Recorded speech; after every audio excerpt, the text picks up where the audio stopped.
What's up, everybody? Glad to be back. Got some new interesting topics to discuss today. Mitchell, I want to kind of hear what you're thinking about this. Just going to roll right into it.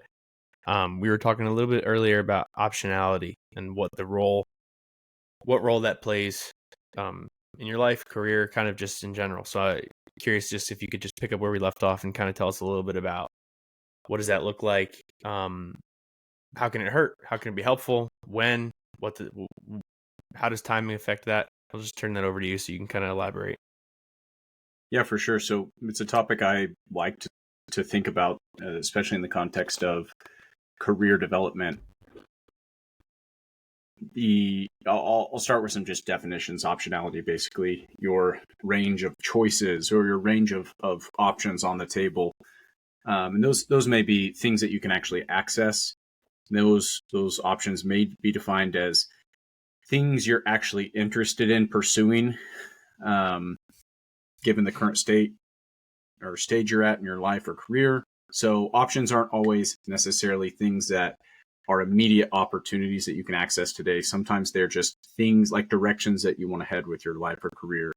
But think of this like range of interests you have as your total playing field, the options available to you or things that you want to pursue.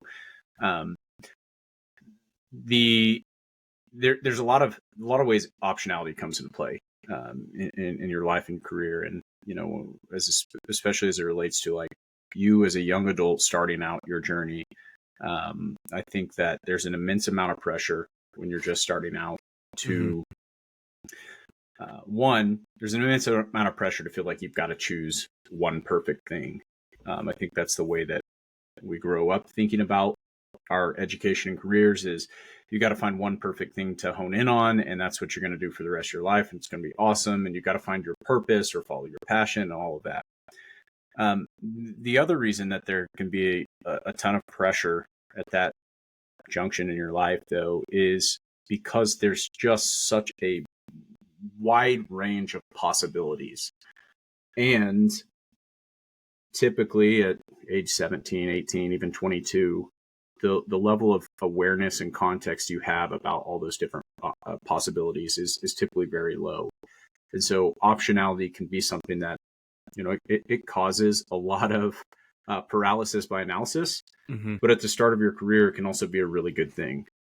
One of my favorite mental models that I've encountered over the years as I've thought more about optionality in a career and the way to think about your future comes from the late, great Clayton Christensen. He has this phenomenal book I highly recommend. I often recommend. It's called How Will You Measure Your Life? And he kind of talks about these different strategies that people employ in their education, their career, their lives. And he talks about the difference between a deliberate strategy versus emergent strategy and when the right time to use a different strategy is. But when you're at the start of your career and you have low context, that's a great time to go explore the world. It's a great time to go on a context seeking mission. This is sort of what Clayton would refer to as like an emergent strategy, where you're trying a bunch of stuff. You're figuring out what you're interested in. You're figuring out what you're good at, what other people value, the stuff that brings you fulfillment, satisfaction, helps you achieve your goals or whatever. And then as you have a really clear picture of what you're interested in, you can take a more deliberate approach. In the context of 17, 18 years old, one of the big decisions I think most people are contemplating is should I go to college? This mental model is really good as you think about college, because college by design is typically something that is better for a deliberate strategy, especially with the cost of it. It's much better to know the specific thing you want to get out of it. That's how it's designed anyway. You select a major. That's the stuff you study. Typically, at least this is the belief people have, is that the major you study is sort of the direction you want to take your life and career, though. Right. That's alarmingly not true. Most college grads don't go work in the field that they of their major. But all that aside, if you're unsure what you want to get out of college, it could be it could be the wrong place or the wrong environment because of its design to go and explore a bunch of different things and take that more emergent approach. So how does this all come back to optionality? Is that I think when you're early in your journey of context, and this isn't necessarily tied to your age, but often it's tied to like the level of life experience, career experience, um, meaningful work experience that you've had. Um, a lot of times you don't know what you don't know, and the right thing, or one of the most productive things you can do is just go try stuff and explore your different options. And this is a point in your life where optionality can be a tremendous benefit. Being able to quickly pivot from different things or focus on different things or move from one thing you're interested in to the next, and not make like really, really substantial high conviction bets because you're not really sure what you want to do. So a high conviction bet would be something like taking out 6 figures of student loan debt to go spend 4 years studying something that you think you're like 50-50 convinced. Maybe you're interested in it, maybe you're not. Maybe there's 10 other things you're interested in. But it can be good to have optionality early on. And I think that is not always true in your life and career. Sometimes it can be good to dismiss optionality, or sometimes can be good to like close off some options, especially as you, again, this isn't necessarily tied to age, but especially as you progress in this general direction, as you gain more context about the things you're good at, the things you're interested in, the things other people value, you sort of begin to find the path that you want to head down, and you gain conviction about this. This is where having a more deliberate strategy and being locked into a particular path has a lot of benefit. Anyway, why does this actually matter for young professionals? Because I am as guilty as anybody of this, but I've seen this time and time again. Also working with hundreds of other young professionals, even talking to many people in my age cohort of peers and things like that, is like it's very difficult. It's much more difficult than it necessarily has to be to advance towards your goals when you've got 50 different irons in the fire and you're keeping all of your options open, and you're like prepping for just in case scenarios of like, hey, what if I get laid off, or what if this career doesn't work out, or what if I change plans, or hey, I'm interested in these other things too, and so I should probably be spending some time in this, or it'd be nice to have the extra income, so I'm going to start this side hustle because I don't really see a path right now, or even though maybe I could make more money if I just buckled down and focused on this one thing. And so I think this obsession with optionality can not just be a huge distraction, but I think oftentimes by over-indexing on all of the other options, all the other things you could be doing, instead of doubling down on the one thing that you're most interested in at this current stage of your life and career, it cheats you out of a lot of the valuable life lessons, a lot of experience, a lot of the social capital, a lot of the earning potential that could be had otherwise. And the long-term implications of that is a lot of times it's easier to advance towards your longer-term goals by finding one thing you really want to go all in on, and going all in on that until it's no longer the thing you want to devote everything to, and then making a move, rather than trying to do like 25 things at once and you make a little bit of progress on each one of those, as opposed to a ton of progress in one area. And anyway, so I thought it was worthwhile to open a discussion about optionality in general, how people think about it, when it's time to focus on options versus double down on a specific thing, and what are some just different things people can keep in mind as they navigate the early innings of their career. Yeah, I think one thing there, if you're the phrase or the concept of keeping my options open, or keeping your options open, right? Like, let's say I was facing a decision. You mentioned college. Praxis is a good one. Like, I remember thinking like this. Like, let's say I was deciding, I'm like for in my case, like I decided I wasn't going back to school. I wanted to do Praxis. There was a time period there was like, oh, I should keep my options open. I should like defer, or I should like see if I can just like take a leave of absence from school, like just in case this doesn't work out. I keep my options open, that way I can go back. And it's kind of like, obviously I understand humanly why you would do that, but it's not a good. I would go as far as saying that's a bad way of thinking about things, because you're not giving yourself the impression that you're confident in the choices you're making. You're kind of like, yeah, like I'm expecting that like this might not be what I think it's going to be. So I'm going to have this backup plan. And like, it's very human and very natural to want to have a backup plan. But when you create space and give a backup plan, real estate in your mind, real estate in your plan, it deters and devalues your current plan. Like if you're going to do something like that, especially where it's like a decision like that, where you can go all in, go all in. You could figure it. If you fail, you could figure it out after, but don't be worrying about, oh, what if I fail? I'm going to figure that out before I even try, because it, you do yourself a disservice because you're not going to be as good at your current plan, your current motive, your current initiative if you're worrying about, oh, well, what if I fail? Well, you might fail. Like that's part of life. I think we've talked about that. Like failing is you're going to fail. Like you're going to fail at things, and that's okay. So that's something that like I definitely have seen across the board in my own life, and then a little bit different, but similar. I remember early in my career when I was working at Power Locker, I was very much so a generalist, right? Like my title was operations manager, but you couldn't have taken me operations manager there and plugged me into a different company in their operations manager role because it was very unique. Some days I was putting vending machines in a box truck and driving them around from a warehouse to a location. Some days I was talking with investors and trying to get investors to invest loads of money in the company. Other days I was helping people like with trying to place their machine in their business. Like I was doing all kinds of stuff. I was just helping with the day to day. And that was great experience. Like that was really good for me to have. But I think one of the drawbacks of being a generalist and spread out like that is that you don't get as good as somebody who comes in and just does sales. And they show up and hey, I have a list of 50 investors that I'm supposed to talk to today. That's all I'm doing today. I'm going to take the whole day to do it. Well, okay, I'm going to talk to a couple of them, but then I also got to bring these vending machines over there. And now that's circumstantial. It depends on the situation. Like in that case, I had to do that.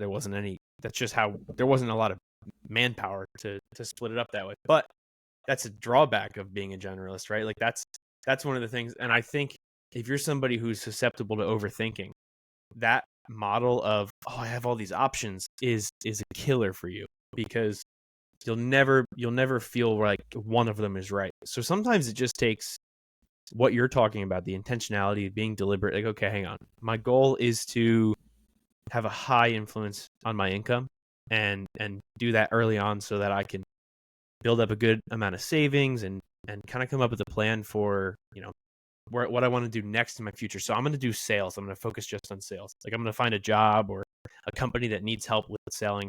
I'm going to get my foot in the door and I'm going to focus on that. And I'm going to do that for a while. And then once I'm proficient, then I'll like get good at marketing. And I'm proficient at sales. I'm confident that I can kind of keep this on autopilot.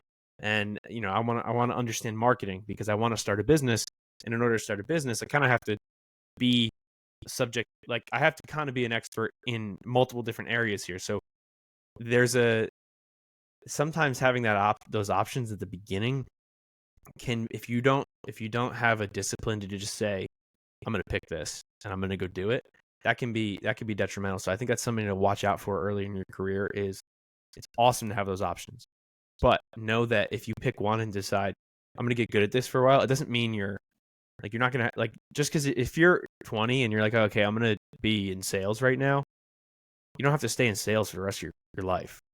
You could decide, okay, I'm going to do this for 5 years. I'm going to make the jump over to marketing. I'm going to make the jump over to sales ops.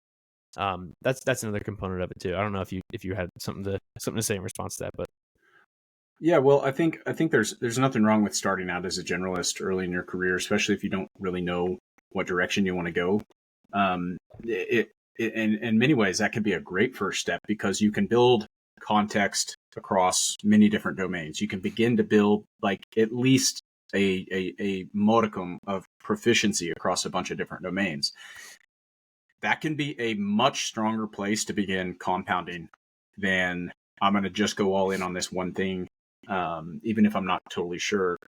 For instance, like your role, you started as this kind of generalist. You did a ton of different things. You built a ton of different skills. And then you really found one area where I would say you identified a little bit higher leverage, like a skill that you really want to develop that had higher earning potential, something you'd already begun to develop, and you went all in on that.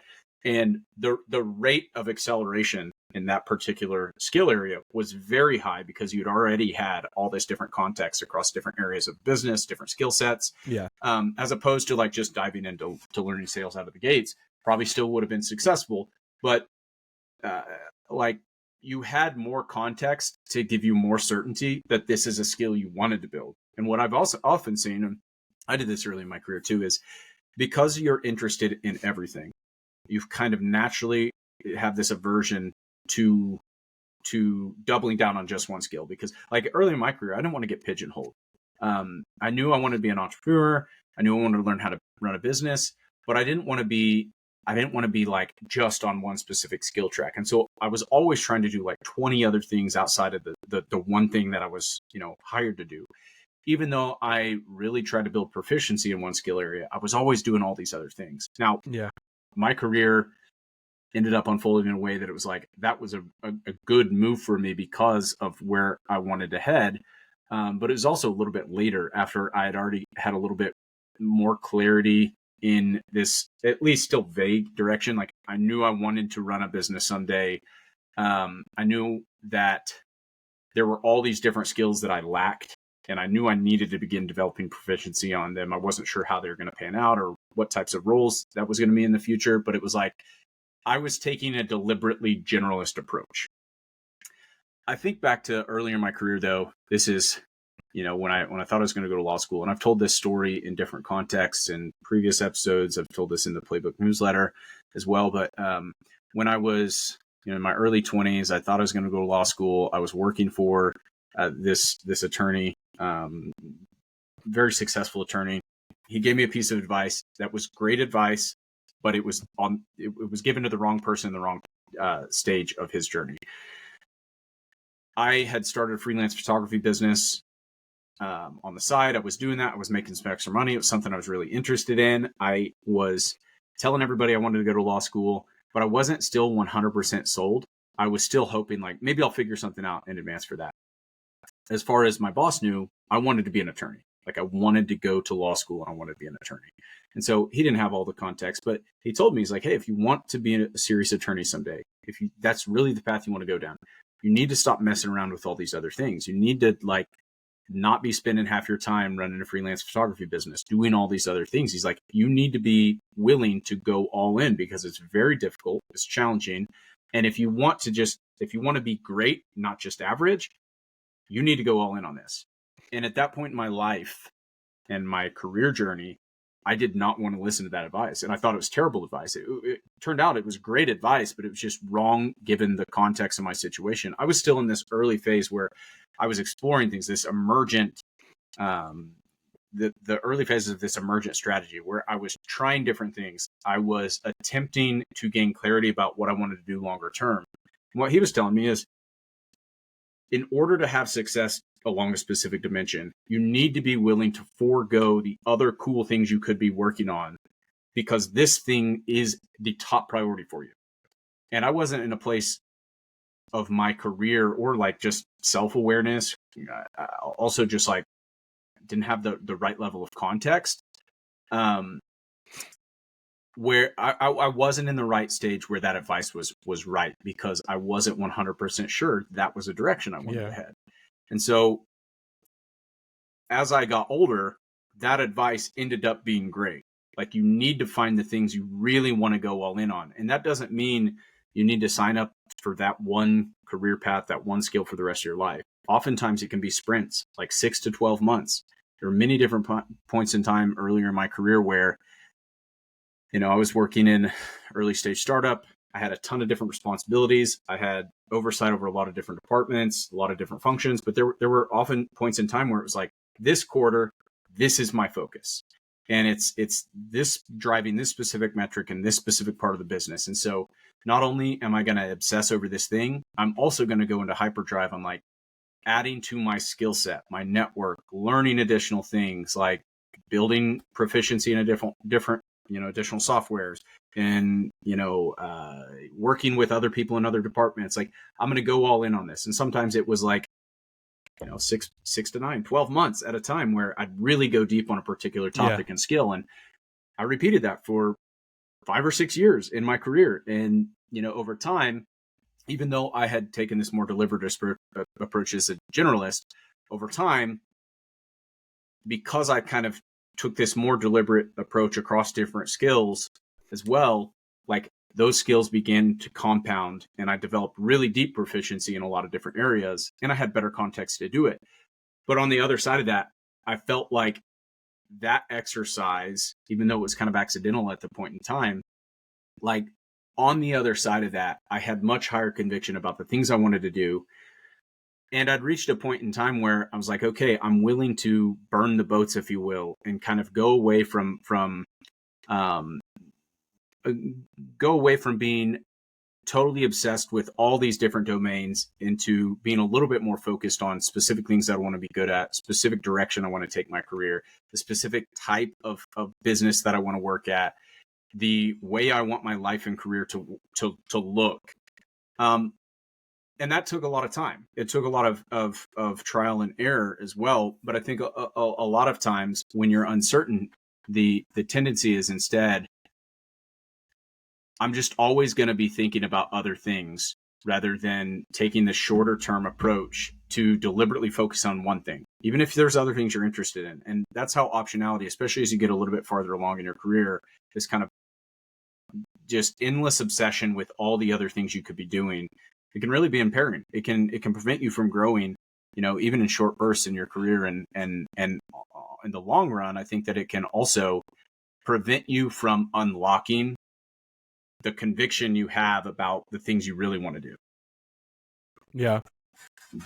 It's kind of like it plays into another thing we were talking about, how true freedom is within discipline. Somebody who has no boundaries on their life, no system, no, I don't know, whether philosophical or just even practical, no systems, no routine. Let's say they set out that way to be free, to not have anybody telling them what to do, to have nothing holding them down. They end up in a sort of slavery, in a sort of really just, they don't really get anything done because they set out to have this lifestyle of freedom and I'm going to go do whatever I want, but it just becomes chaos and you can't have order out of chaos. So you end up aimless and kind of wandering. So this is kind of similar in that you could say, I want to leave all my options open. I don't want to tie myself down. I don't want to be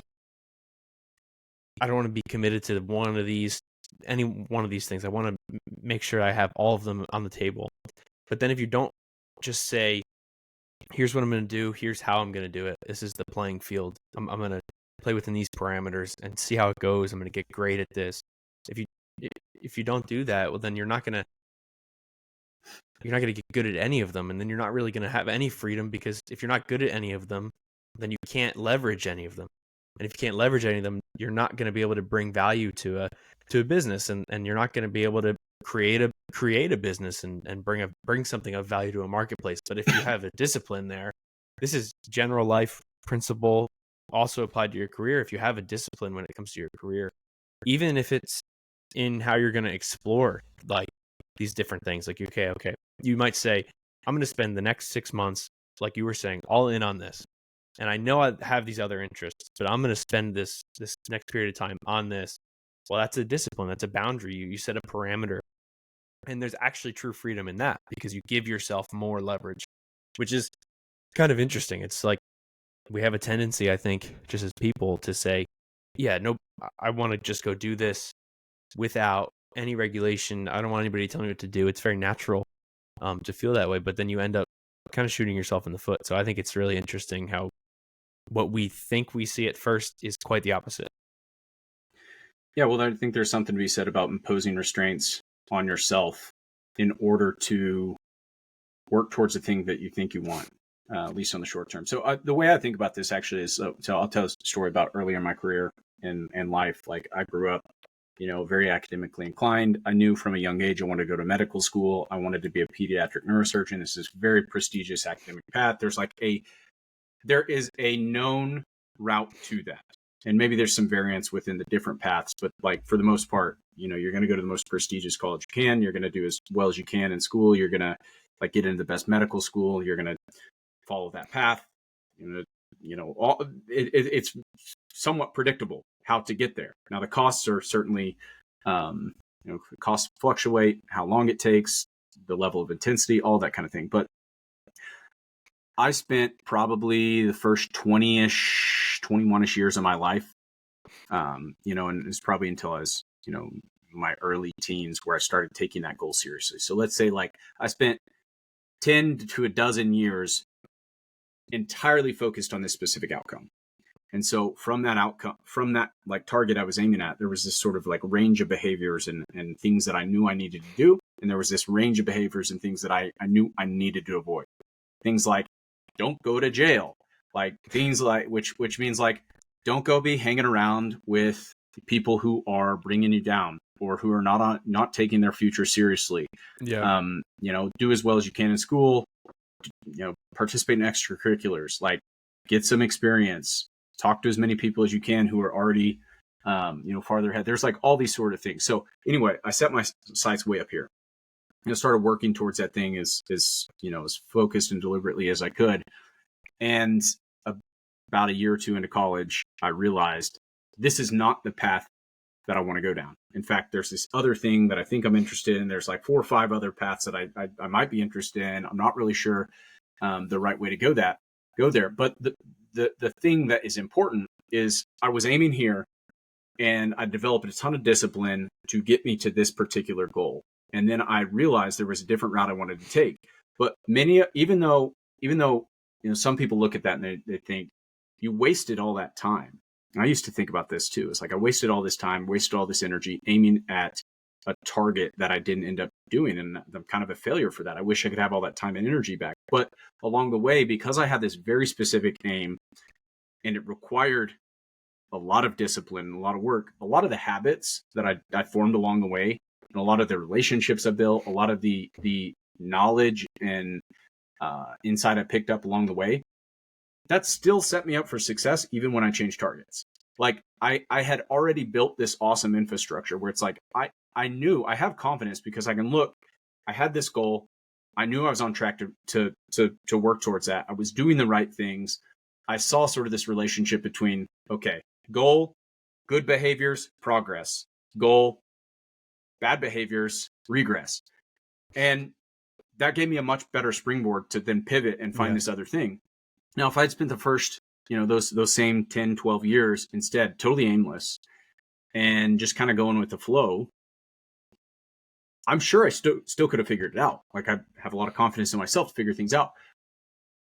But I would not have had as solid of a foundation to like then pivot. I wouldn't have spent as much time developing all of these healthy habits, this incredible, body of evidence about the discipline I knew I was capable of leveraging as I changed paths. And so at that point in time, like I went from very, very tunnel vision with, optionality was not important. I had this deliberate plan in place to, okay, I'm no longer sure about that. Now I'm taking a more emergent path where optionality is great. But because I've already built this momentum, I can approach this with much more confidence that I know how to figure things out. I know how to like make progress towards a goal. And so now it's just a matter of like picking the next goal and repeating the same process until I find a new goal or until I achieve the goal. So I know that sounds a little bit fluffy and like esoteric and like somewhat abstract, but like literally it is that simple. I think is you've got to pick kind of the target you want to aim at, give everything you can to it, develop the discipline you need to, one, do the things like put the systems and processes and habits and routines in place that help you advance towards the goal you want to achieve. And at the same time, like the anti-goals, develop the discipline to say no to the things that like lead you away from where you want to go. And that I think the same thing can be applied to like developing skills, pursuing your interests in a tangible way is like pick the things you want to do, and like understand when you're going to do these, like this is what you want to accomplish. There are things that you should let go of while you're on the pursuit of that. Yeah. So actually, that builds a good segue into this one. So as far as like things you should let go of, I think it may not be super same idea, but that prompted this thought, which I'll get to in a second. What I'm actually wanted to ask you about, but there's kind of this philosophy I feel like we're given early on, or at least in the public school system, where you got to do all this. Classic kid asks, when am I going to use this in real life, right? And Yeah. sometimes it's cynical and no, like, dude, you are actually going to need that. Like, that's a really valuable thing. You're just being lazy. But a lot of times it's just treated, it's dismissed, it's not answered, and sometimes the kid's right. Like, you may really probably never use what you're spending a ton of time on right now, and maybe the author didn't make the curtains red to express his anger. Maybe he just liked red or just picked red and the curtains were red. Like, maybe you are overthinking. But that's never addressed. So I think there's actually, I don't think we actually have to do all these things and spend so much time on certain subjects and topics and certain ways of thinking.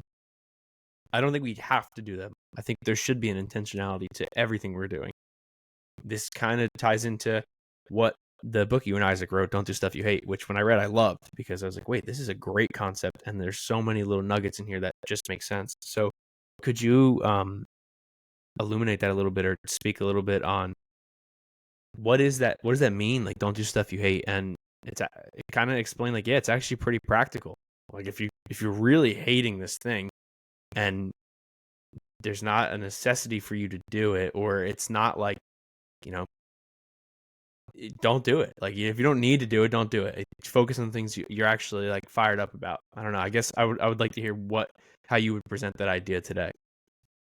Yeah. So at surface level, it may seem like it contradicts kind of what I just laid out of like, you pick this one target and you aim everything at it. And like, you probably have to do some things that you hate or don't really want to do in pursuit of this like target and, goal that you have on the long term. So really one of the things that I think most of us grow up believing that is like one of the biggest myths is like this myth of the one perfect path. The myth of like, you find or you choose one thing that you want to do and then you end up doing that for the rest of your life. You study that in college, you do that for a career, and then you build a career in that one direction. For the people who have it all figured out, like they know what they want to do and they have high conviction, I applaud you. I even envy you sometimes. Like, that's awesome. That's great for you. But the fact of the reality is like most people, that's not the truth for most people. People are multitudes. They have all these different things. They're being pulled in all sorts of different directions. They're curious and they're interested in a ton of different things, and they're not really sure how to go about making those decisions about how should I prioritize these different things, these different interests I have, these different career paths I could pursue, these different things I could study in school. And to some degree, you do have to pick one thing. But at the same time, I think you can unburden yourself from this myth that the one thing you choose is the perfect thing. You're going to make a lot of mistakes. You're going to be interested in different things at different points in your life and career. And so a lot of times a better way to make that decision is by reverse engineering. Okay, try some different things and pursue those things you're interested in most first. And as you butt up against the edge of that interest where you're no longer interested, or that thing becomes boring, or it's something you realize, hey, you know what? I was really pursuing this thing I thought I was interested in, and I realized that's not what I want to do. And there's this other thing that I'm more interested in. Great. Cross that thing off the list and move on to the next one. Similarly, like to break this down, like tactical advice in your day-to-day life, especially for young adults just starting out, it's like a better way to go about it is like making sure that what you're doing, what you're spending your time on, is at least reasonably interesting enough, reasonably tolerable enough that you don't hate it, that it doesn't make you feel dead inside, that it's not breeding contempt or resentment, or making you shut your brain off where you're no longer motivated and then you just feel like you're kind of stuck. if you can avoid those things and just put yourself in the path of opportunity, even if this is just like a entry level wage job, like you're doing something, it recharges you a little bit, or it's like it's good enough for now while you're still figuring things out. That's a much better way to navigate this sort of the conundrum of like infinite choice. Is like avoid this stuff you absolutely hate, and like from there continually try to trade up to things that are a little bit more interesting or more meaningful. But at the end of the day, if you're crossing things off the list, that is still helping you address sort of the pressure of having endless options. You're narrowing down the playing field over time, and you're doing it in a way that isn't as much guesswork, where you're like, I'm going to pick this one thing from all these options, and that's going to be the perfect thing that I'm going to do for the rest of my life. Like, that's not how people's lives unfold in most cases. It also gives you a understanding of how subjective certain aspects of life can be. Like, obviously, I believe there's objective truth, but when it comes to like things like your career, like, nobody can tell you that success is objectively this one thing, or doing something right is objectively this one thing. There's a lot of there's nuance to it. It's kind of personal. It depends on what you value in life. Like, if monetary gain and racking up as high net worth is important to you, well, then if you do that, then yeah, that's successful for you. But if that's not as important to you, and you care you're very passionate about I don't know, like saving tigers or something like that, and you like get to work on this initiative where you go to India and help with saving tigers, and you had a good impact. Well, that was success for you. So this is kind of a adjacent thought, but what you were saying got me thinking about how when you start to think like that, when you embrace the idea that, oh, like, I don't just have to do stuff just for the sake of doing it. Like, I can do stuff because I have a goal, and this is working towards that goal. Like, if your goal is to, like, let's say you're a restaurant owner and you want to have a great restaurant, well, you're probably going to have to, at some point, you're going to have to wash some dishes, definitely early on.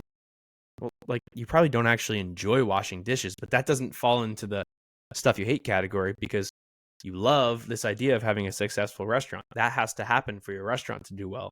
So that you don't have to, it's kind of like, you don't have to specifically enjoy that particular action, but you know that action compounds and builds on your ultimate goal. So it helps with the stuff you love, like what you're working towards. So it's kind of separate, which is worth noting. And I think you kind of touched on it, but like, for anybody who like is thinking about this, we're saying like, yeah, like, don't do anything that brings you any kind of negative feeling. Like, that's just that's not really possible.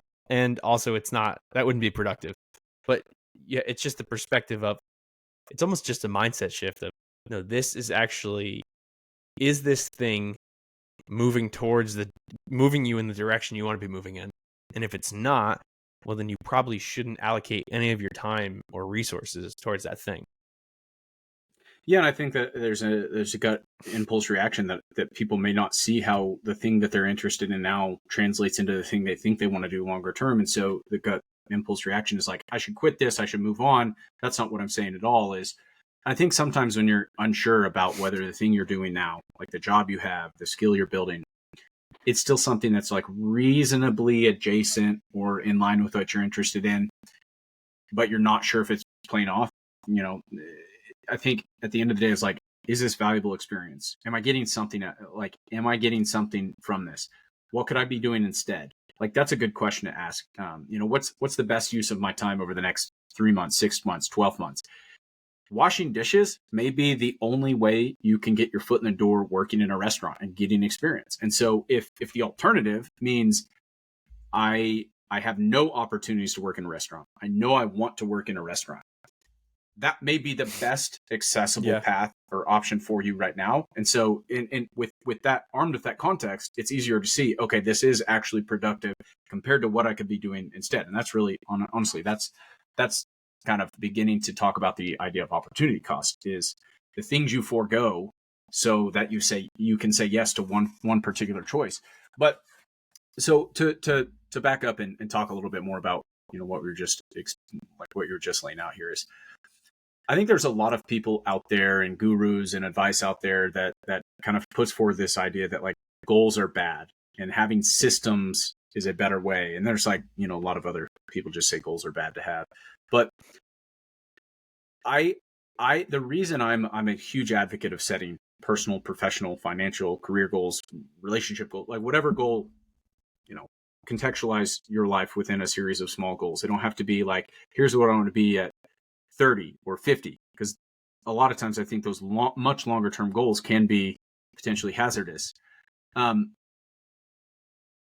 But short-term goals can be really, really effective. And goals in general are really effective because what they do is they establish a values hierarchy that you can use to interpret the choices that you are faced with in your everyday life. Okay, if I know over the next 6 months, this is my goal, this is what I want to work towards, this is the skill I'm trying to develop, these are the types of opportunities I'm trying to access, these are the types of people I want to build a network with, this is the type of job I want to be able to land, this is the type of business I want to start, et cetera, et cetera, et cetera. When you know that and you have a specific target you're aiming at, you can now filter all these other choices through that target and determine, okay, this particular choice would move me closer. This one may move me farther, or maybe this one, it's not as certain or clear to me how this is going to be productive over the next 6 months towards this thing. And it allows you to be a little bit more deliberate. Ruthless is a good word for here as well. But it allows you to be more serious in evaluating the trade-offs between different things you could invest your time and energy and resources in as you try to get to the thing you're ultimately trying to figure out. And again, like, what does that require? It requires developing discipline. It requires developing some self-honesty, brutal self-honesty. It also requires developing this infrastructure to help you work towards the thing that you want to do. And discipline is part of that, but it's also the healthy habits, routines that you need to support you on that development. So learning how to learn, loving learning, reading, consuming, like investing in your own personal education, building your network, developing good relationships, taking action, being somebody who is like action oriented, rather than like passive. There's tons of other things that we could break down there, but that's where I think having those short-term goals, and that may be, over the next 6 to 12 months, I'm going to be deliberate about saying yes to a ton of different opportunities, because over the next 6 to 12 months, I just want to gain more clarity about what it is I want to do for the next 6 to 12 months after that, or the direction I want to take my life. And that's totally fine. But I think getting crystal clear about what you're trying to accomplish, even in the short run, even without having like 10, 15, 20-year goals, it can be a really effective way to help you begin to prioritize so that you're more able and empowered to make decisions about all the different things that come up in everyday life. Yeah. I mean, heck, even if you just know like what you're going to do today, like, hey, I'm going to write a list of what I want to do today. Like, you're not going to retire by 50 today if you're 20. So like, just figure out what you want to do today. Like, what do you want to get done today? Where do you have to go? Are you obligated? Do you have any responsibilities? Like, then start figuring out what you're going to do over a week and over a month. And like, those little habits are so helpful. So, while we're talking about, actually, no, I'm not going to come up with the transition. I just have a different question. If you were 17 today, or 17, about to turn 18 today, and you were beginning or somewhere between 16 and 18, you're beginning the next level of your career journey. Like, let's say, you've been a student, you've worked hourly jobs, you're intellectually curious. What would you say today, given the current current state of the job market, would be a cool path to take? Or what are some of the paths you see out there that if you were in the position you'd be excited about? Yeah, so I'm gonna amend your question a little bit, and then I'll come back and answer your original question. So I'm gonna interpret this loosely as like, if I was 17 today, if I was somewhat uncertain about what I wanted to do over the long run, but I wanted to set myself up for the best possible chance of success over the long run, even though I'm not sure what I want to do, what would I prioritize right now in the short term while I'm trying to figure it out? If I could go back to 17, knowing what I know now, the first thing I would prioritize is saving my first $100,000. That would be my number one goal. I would literally everything else would take a backseat to that. There's a variety of reasons why I think this is a valuable goal for a 17, 18-year-old who has no clue what they want to do. One, you're going to develop an extreme amount of discipline in order to do that. I think you're going to begin to develop a really strong body of evidence about your ability to set a goal or set an objective for your life and advance towards it. I think you're going to develop sound personal financial habits. I think you're also going to take yourself seriously in whatever means you employ to achieve that end.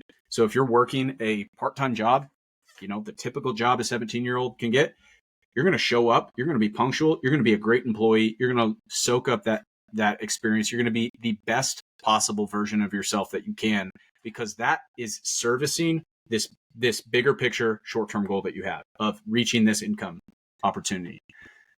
Two, in your pursuit of that, you're going to have a goal where in the short term, you're going to be making, probably hourly wage money. You're going to begin to start thinking about how can I increase the value of my time, which I think is a really good question to begin to ask yourself. Even if you're that young, like begin to understand how money works, which is most people trade their time for money. And so I want to put myself in a position where if I'm going to continue to trade, at least for so long as I'm going to continue to trade my time for money, I'm going to figure out how I can be more efficient at trading my time and converting that into money, because I've got places I want to go in my life, but this is the first objective is I got to achieve this thing. And so again, that's going to play into you being a better employee, which is going to open up more opportunities for you. You're going to be the person that gets promotion opportunities. You're going to be the person that people interact with, customers interact with, and they're like, wow, that kid's going someplace. Let me try and hire that kid away. You don't know how serendipity is going to reward you if that's the approach you take. Okay. Get down to brass tacks though. Let's say that you're very, very diligent. You spend the first, 4 to 5 years, you go from 17 to 22, and that's all you're doing is just hustling as much as you can, saving up money and like being as smart with your money as you can, with the express goal of like, hey, I want to have this checked off so that then I can go figure out what I want to do. On the other side of that, you're a 22-year-old kid. Maybe you do it faster, but let's just say you're 22 years old and you got $100,000 in the bank and you've got 5 years of awesome work experience. You've been promoted a few times because you've taken this approach, and now you want to go start figuring out what you want to do. You're doing that from a place of strength. 1, financial strength. 2, you have actual skills and experience developed. Even if they're not like super developed career-oriented skills, you've developed this really, really strong track record that you can then go and exchange for cool experiences. Or you've got the kind of financial resources where you can say yes to cool unpaid internship opportunities. You can say yes to go into cool conferences or networking events across the country. You can afford to go, spend some money traveling to different cities and exploring where you want to be. You can afford to go take the liberty to like more seriously pursue the different things you're interested in. That path that I just laid out is diametrically opposed to the way most people from 17 to 22 go about figuring out their first steps in the real world. Instead of getting work experience, most prioritize school. Instead of saving and earning money, most people are going into student debt. Instead of building positive momentum, at 22, they have little to no work experience. They may have a college degree. They may have 5 to 6 figures of student debt. They have a shaky foundation that they're trying to launch themselves from. Now, if I'm the 17-year-old, and I'm going to come back and answer your same question, if that's my objective, is like, I'm going to start out by putting myself in a really strong foundation.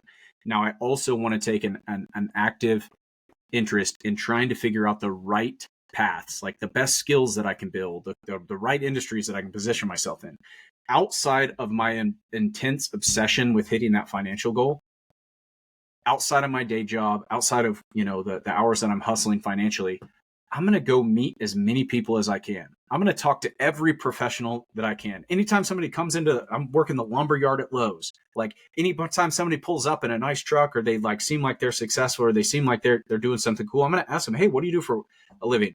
How'd you get your start? Like, I'm going to be a human sponge to anybody that I encounter that is interesting or doing something that I respect or admire, and I'm going to learn as much as I can. Then I'm gonna figure out those things that, as I learn from more people, and I encounter more examples of what I think success looks like as a 17 to 22-year-old, I'm going to begin to figure out, okay, what would it take for me to go from where I'm at today to where that person is? Their career seems like an interesting thing that I could be good at, or something that I really want to learn more about. What do I need to do? What are the skills I need to build? What are the relationships that I need to build? What are the experiences that I need to build? What do I need to do to take that on? It would be easy to just like wave my hand and say, hey, here are 5 career paths or skills that you should build. But I think really it's better to not just give you these answers, because things are going to change. The context may change. Those skills may not be things that are interesting to you. Instead, I think it's taking that deliberately curious approach while you're also building positive momentum. You're developing positive habits. You're putting yourself on a strong foundation. Like, do that. I think you're going to be light years ahead by the time you're in your late 20s to early 30s, because it's much easier to compound once you've built up a strong foundation. And I think that's the thing that so many people miss. You may look at your peers and, maybe they graduated college and maybe they started like corporate careers, and you've been, working minimum wage jobs or, typical wage jobs in your path to like save $100,000 by the time you're 22 or whatever. And maybe at 22, you look out and you feel like you're behind. But I can promise you, when it all comes down to it, you're going to have a ton more agency and control over your life. And like, you continue to compound on that curve over the next 4, 6, 8, 10 years, the rate that you will be able to accelerate in your life and career will be so much stronger, because you put the big rocks in first. You built that strong foundation first, as opposed to your peers who, they took that route. They're going to trade away their agency. They're going to have less control over their choices. They're going to be in a less strong financial footing. They're not going to have developed the experience, the skill set. And again, I'm making gross sweeping generalizations about like college. It's not always true, but a lot of times it's doing the opposite of what everybody else is doing tends to be more productive. Yeah. About the college piece too. You're spot on at the end there. Like, it's not like every single person who goes to college is going to have the same exact experience and it's going to be bad. Like, there's plenty of people that have like go through college like just fine, and that's great. And like, I'm happy for them. Like, I'm not like looking at anybody like praying on their downfall. But like, a lot of times what you hear, or the kind of discussion or things that are said is, I'm not even using my degree. And like, that phrase is like, sometimes makes me laugh, but not, I don't jeer at somebody. It's more just like, well, a degree, it's not like it's not something you use. The idea is that we've talked about this, that it's a signal, and it, it shows somebody that you're, the idea in concept is that it shows a business, or shows a hiring manager that you can provide this value that they're looking for. So like, I think that kind of path that you just laid out, you put yourself in a stronger position just to feel confident. Like, all right, cool. Like, well, if we're going to talk about things that I just spent years investing in and trying to get, well, got a $100K in the bank that I can leverage, and all this experience. And I've had conversations with people daily. There's a lot of stuff now that I can leverage and use as a signal. So I think it's cool just to contrast those two things. And hopefully, somebody hears that and says, okay, like, this is just about the idea of putting myself in the best position possible. And this sounds like it might be the best way to do it, or if not just one of. Yep, absolutely. Well, that's all I've got for today. All right. We'll be back with another sermon again soon, I'm sure. All right. Thanks, Mitchell. Yeah, thanks for listening, everybody.